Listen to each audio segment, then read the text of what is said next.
जैसी हमारी शिक्षण पद्धति है, कैसी है? हमारे टेक्स्ट बुक में जो लेसन होता है वह लीनियर होता है, माना सीधे सीधे लिखा जाता है, वर्ड्स के बाद वर्ड्स, सेंटेंसेस के बाद सेंटेंसेस, पैराग्राफ्स के बाद पैराग्राफ्स। और हमें क्या करना है? इस लीनियर पैटर्न को कन्वर्ट करना है रेडियल पैटर्न में। तो अब यह रेडियल पैटर्न क्या है?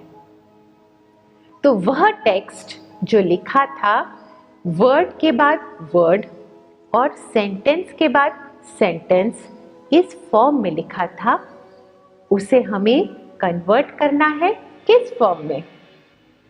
इमेजेस के फॉर्म में, और साथ में वर्ड्स को भी हमें यूज करना है। जब हम इमेजेस और वर्ड्स को यूज करेंगे तो क्या होगा? हमारा लेफ्ट ब्रेन और राइट ब्रेन दोनों एक साथ चलेगा, दोनों बैलेंस्ड फॉर्म में चलेंगे। तो अब से हमें क्या करना है?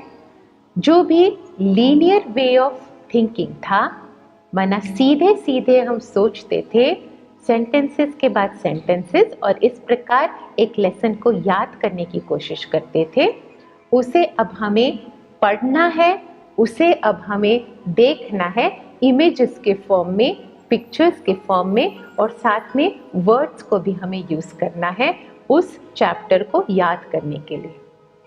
और इसे हम कहते हैं mind map.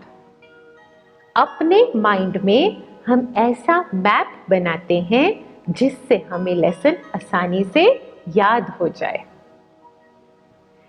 For example, lesson में लिखा हुआ है कि पढ़ाई और खेल, इसके बैलेंस्ड यूसेज से हमारी निर्णय शक्ति बढ़ती है। तो ये जो वर्ड्स हैं और ये जो सेंटेंसेस हैं, अब तक हम बच्चों को उन्हें सेंटेंस के रूप में याद कराते थे, क्योंकि वह हमारी लीनियर पद्धति थी याद करने की और सोचने की। अब हमें इसे क्या करना है? थोड़े से वर्ड्स में और थोड़े से इमेजेस को यूज करके इस सेंटेंसेस को हमें याद रखना है। तो ईला, अगर हम इस सेंटेंस की तरफ गौर करें, अगर हम काम के बारे में बात करें तो आपके मन में कौन सा पिक्चर आता है? काम के बारे में सोचते ही मेरे मन में मेरे ऑफिस का पिक्चर आता है।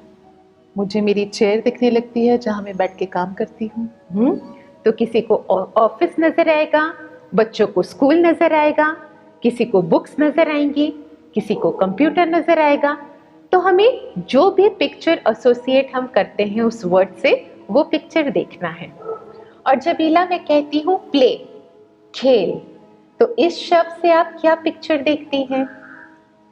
इस शब्द को सोचते से ही मुझे मेरा पसंदीदा खेल याद आने लगता है। मुझे बैडमिंटन याद आने लगता है कि कैसे मैं खेलती थी, वो कोर्ट दिखने लगता है। तो किसी को बैडमिंटन याद आता है, किसी को बैडमिंटन कोर्ट याद आता है, किसी को फुटबॉल, किसी को क्रिकेट। ऐसा कोई भी इमेज हमारे मन में आ सकता है। तो अभी हमने इस सेंटेंस के दो शब्द पकड़े, खेल, जिसकी हमने एक इमेज बनाई, और पढ़ाई, इसकी हमने एक दूसरी इमेज बनाई। और लेसन में क्या लिखा है? इन दोनों को बैलेंस वे में यूज करना है। और जब हम बैलेंस बोलते हैं तो मन में कौन सा पिक्चर आता है? तराजू का। तराजू का। तो अभी हमको विजुअलाइज करना है कि तराजू के एक पल्ले में खेल है और दूसरे पल्ले में पढ़ाई या काम है। और इस सेंटेंस के आगे क्या लिखा है?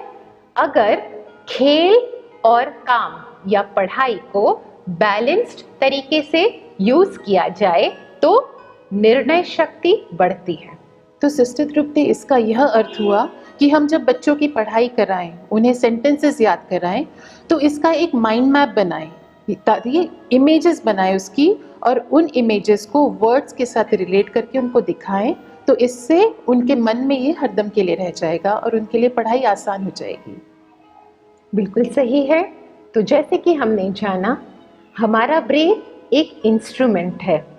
इस ब्रेन को यूज कैसे करना है अपना जीवन सुखी बनाने के लिए, अपना जीवन आसान बनाने के लिए, यह चॉइस हमारे पास है। और अगर हम बच्चों की पढ़ाई के बारे में बात करें तो बच्चों की पढ़ाई हम आसान कैसे बना सकें, उनके लिए भी और हमारे लिए भी यह हमारे लिए सोचना आवश्यक है। और अगर हम इस प्रकार की पद्धति माइंड मैप का उपयोग करके देखेंगे तो हम यह जानेंगे कि इस प्रकार इमेजेस के साथ साथ वर्ड्स अगर हम देखने की कोशिश करेंगे तो हमें ज़्यादा आसानी होगी बच्चों को पढ़ाई करने में। सिस्टर तृप्ति ने आज हमें महत्वपूर्ण जानकारी दी।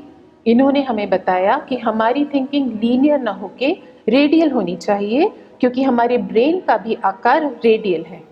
अर्थात बच्चे जब पढ़ाई करें तो उन्हें लॉजिकल ब्रेन और क्रिएटिव ब्रेन दोनों का उपयोग करना चाहिए, और जो भी याद कर रहे हैं, पढ़ाई कर रहे हैं, सेंटेंसेस वर्ड के साथ एक मैप बनाएं, उसके साथ इमेजेस और वर्ड्स को लिंक करें, तो वह चीज़ हरदम के लिए उनके साथ रहेगी।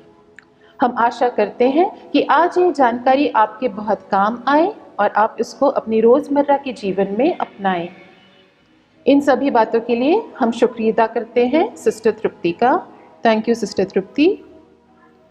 आज के लिए इतना ही, हम फिर मिलेंगे, तब तक के लिए ओम शांति।